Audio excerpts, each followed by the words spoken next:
Mais place Olivier Schiller, président de Septodon, David Simonet, PDG de Anxitis et Sylvie Grandjean, directrice du groupe Retex. Bonjour à tous les trois. Bonjour. Vous pouvez enlever les micros sont désaffectés pour mieux vous entendre. J'ai envie de vous dire...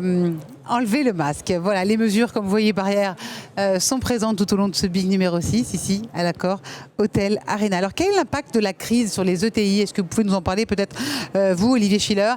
Parce qu'on voit qu'il y a un impact, on voit qu'il y a un climat, effectivement, de morosité qu'on fait fuir aujourd'hui pour faire place à l'optimisme. Il y a un réel impact sur les ETI? Écoutez, oui, nous réalisons des enquêtes hebdomadaires auprès de tous nos adhérents, ce qui nous donne une information très, très fraîche.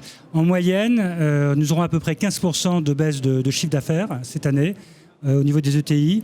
44% des ETI se sont déclarés en perte et 50% seront fragilisés par la crise. Donc, 50%? Wow. Ouais. Donc voilà, donc c'est une situation qui est quand même très, très inquiétante, très, très sérieuse, très sérieuse. Heureusement, le gouvernement a pris les mesures. Alors justement, ces mesures elles répondent finalement à cette. Alors les mesures d'urgence qui ont été prises, oui. le PGE et puis l'activité partielle, ont été 74% des entreprises, des ETI ont souscrit un PGE. Donc c'est quelque chose d'important qui effectivement a permis aux entreprises de continuer à assurer leur paiement dans cette période tendue.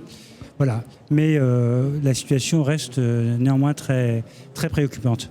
La baisse des taxes de production, qu'est-ce que vous en pensez, Sylvie, peut-être? Alors la baisse de taxes de production, c'est un sujet qui est abordé par les ETI et par le mouvement Le Métis depuis de nombreuses années. Et oui, c'est pas nouveau. De nombreuses années. Et on était en janvier à l'Élysée et on avait exposé sur le gros événement qui s'appelait les 500 ETI à l'Élysée. On avait exposé encore une fois notre demande de baisse sur ces taxes de production. Le président nous avait écoutés, il nous avait dit certes, mais peut-être un peu plus tard. Eh bien, là, voilà, c'est peut-être le côté positif de cette crise. On est enfin entendu et enfin, on a compris que la problématique de l'industrialisation française venait en grande partie due à ces taxes. Ces taxes de production vont baisser. Attention, ça ne suffit pas. Ça ne suffit pas. Si vous vous comparez simplement à des pays qui sont très semblables aux nôtres, qui sont par exemple l'Allemagne, l'Angleterre, l'Italie, nous sommes toujours un pays avec des taxes de production beaucoup trop élevées. Le dernier investissement que j'ai réalisé dans le groupe, je l'ai fait en Allemagne. Parce qu'en Allemagne, dans mon usine en Allemagne, je n'ai pas de taxes de production. Je ne l'ai pas fait en France. Vous adhérez, David, à ce que dit Sylvie? Est-ce que c'est intéressant Oui, c'est en plus ce parallélisme avec l'Allemagne? C'était indispensable, c'est une demande bien avant la crise. La sortie de crise passera par la réindustrialisation. Un des handicaps pour cette réindustrialisation de l'économie française, c'est ce différentiel de compétitivité qu'il y a même avec d'autres pays européens. Des taxes de production, c'est 3,5 fois le niveau de l'Allemagne.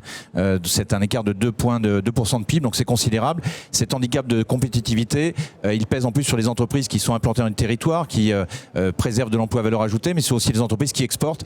Et donc ce handicap, il va être gommé, mais seulement partiellement. Il aurait fallu sans doute une baisse des taxes de production de plutôt de 35 milliards pour qu'on tende vers la moyenne européenne et pas 10 milliards. 10 milliards pour un groupe comme le mien, donc un groupe leader dans la chimie pharmaceutique, c'est 600 000 euros de gains de charges l'année prochaine. C'est l'équivalent d'une année d'investissement d'un des 5 sites du groupe. Donc un impact qu'il ne faut pas négliger, mais qui reste encore marginal, mais c'est une étape essentielle dans cette reconnaissance de la valeur de l'industrie et des entreprises de taille intermédiaire. Donc, ce que vous me dites, c'est que le plan de relance, c'est un début, mais ce n'est pas forcément très adapté. C'est ça? Si je comprends bien. Alors, c'est un début, oui, effectivement, c'est quelque chose qui va dans le sens de la prise de conscience de l'importance de l'industrie dans le pays. Donc, c'est un point de départ qui est essentiel. Est-ce qu'il est suffisant? Voilà. On a dans le plan de relance plusieurs actions qui sont menées. Il y a une difficulté entre le discours et la réalité. Un discours qui est quand même très top-down, alors que les territoires ont des capacités de faire remonter ce qui pourrait être mis en avant. Mais voilà. Donc qu'est-ce que vous proposeriez? Oui, non, mais on est là pour construire, c'est ça qui est intéressant. C'est-à-dire qu'on est, c'est pas un plateau de télévision traditionnel. On est là ici justement dans la réflexion.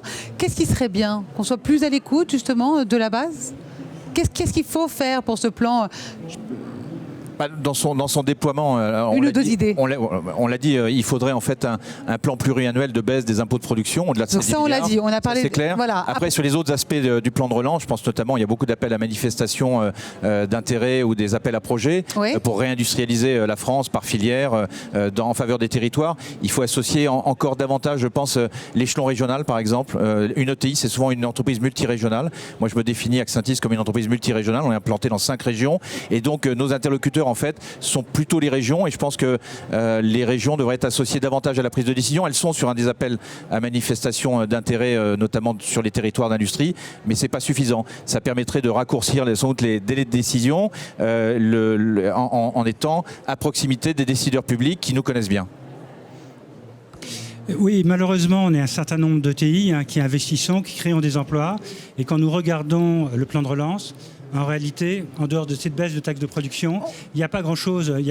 Donc vous pensez que ça s'arrête trop tôt, il faudrait aller plus au fond, c'est ça? D'une part, c'est par filière, donc toutes les filières. Alors, pour certaines filières, effectivement, l'effort est important. Mais de façon générale, un des problèmes auxquels nous sommes confrontés, ce sont les règles européennes qui limitent l'accès à ces aides pour les entreprises de plus de 250 salariés, donc pour les ETI. Ah oui, donc là, vous êtes dans la passe, en fait. Absolument. Donc il faudrait qu'il y ait un changement des règles européennes, soit que cette règle dite de minimis soit suspendue pendant la période de crise, soit qu'elle soit aménagée de façon à ce qu'entre les PME et les grands groupes, on reconnaisse la situation des ETI avec des dispositions particulières. Et puis si je peux rajouter, Sylvie, il faudrait aussi également réfléchir sur quelque chose qui va sur un peu plus loin que 6 mois, 1 an. Les appels qui sont à l'heure actuelle lancés dans ce plan de relance se terminent en décembre 2020, c'est-à-dire dans 2 mois. Comment voulez-vous présenter un projet qui se tient en montant un dossier en moins de 2 mois? Ce n'est pas possible. Donc il va y avoir une espèce d'effet d'aubaine, que tous les projets qui étaient déjà décidés et qui étaient en cours de déploiement passent dans ces projets-là. Je vous rappelle que dans mon petit territoire, qui est le Montargois, et donc dans la région qui est inscrite dans la région centre, c'est une enveloppe de 110 millions d'euros avec premier arrivé, premier servi. C'est-à-dire que les petits ou les moyens, comme nous définissons, nous passerons après tous ceux qui avaient déjà préparé leur projet. Et c'est dommage. Une flexibilité, une adaptation, un ciblage. David ? Oui, je vais évidemment dans le même sens. En fait, des projets étaient déjà dans les cartons, si j'ose dire, qui ont été suspendus avec la crise. Donc là, en fait, d'un plan de relance, c'est bien une relance, mais de projets existants. Il faut aller bien au-delà de cette vision à 1 an et demi. Et puis l'autre élément clé qu'a cité Olivier, sont ces règles européennes dans les appels à manifestation d'intérêt ou dans les appels à projets. Le niveau de financement auquel on peut prétendre en étant une entreprise de taille intermédiaire, moi j'ai près de 500 salariés, le niveau de financement auquel on peut prétendre est moins de 10% des investissements contre 20, 30, 40% pour les PME. Ah oui, et donc c'est les ETI qui ont des projets qui ont sans doute un plus fort impact encore sur les territoires, n'ont pas accès au meilleur niveau de financement en raison de ces règles européennes. D'ailleurs, pour l'anecdote, dans les règles qui sont décrites, on est même considéré comme une grande entreprise au-delà de 250 salariés dans ces fameux appels d'offres qui sont d'ailleurs consultables. J'incite tous les chefs d'entreprise à vraiment prendre connaissance quand même du détail du plan de relance à travers ces différents appels à manifestation, notamment les industries. On parle quand même de dotations entre cette année et l'année prochaine de près d'1 milliard sur tout ce qui a trait aux relocalisations, notamment dans les filières stratégiques qu'évoquait Olivier. Merci à tous les trois, le cri d'alerte des ETI. Merci beaucoup et bon Big 2006. Vous allez pouvoir vous faire entendre aujourd'hui. Et nous, on se retrouve tout de suite avec 3 nouveaux invités.